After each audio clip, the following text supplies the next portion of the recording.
Bajarê Semsûrê bi gelek karên destan ve li Bakurê Kurdistanê bûye navenda hunerê. Jinên Semsûrê li komeleya perwerdehiya westeyên karên destan de karê hunerî fêr dibin. Jin di komeleyê de bi taybet ji kundirên avî abajûr çêdikin û difroşin. Her wiha jinên Semsûrê nexş li ser seccade û kofiyên ên dapîr û bapîrên xwe ên dîrokî jî çêdikin. Vana kundirê avê ne veresel Adıyamanê ne. Adıyaman'da hem vana Govanda'da jî kullanmıştık yine. Fakat Govanda'da bir şeklini sade kullanmıştık yine. Mamız temel jî bu kundirna da şekila çêdikin, düşüğülün, emeği xadidin der.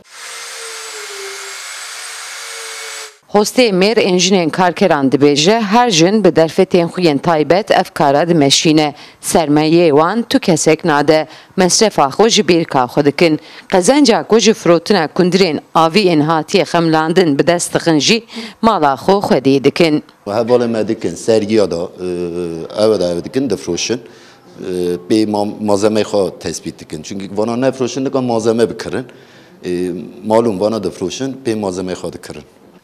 ولی فروتن همه دست بیدی که 100 میلیونی دا بگیره حتی 5 میلیونی malzeme ماهه و شکلی هم دفروشنی.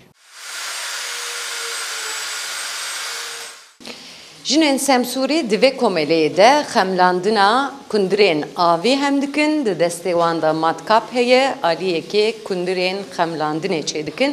Ji aliyekê ve jî ev kofiyê ku li ser serê min hûn dibînin, eydê Semsûrê ye û vana jî nexş dikin.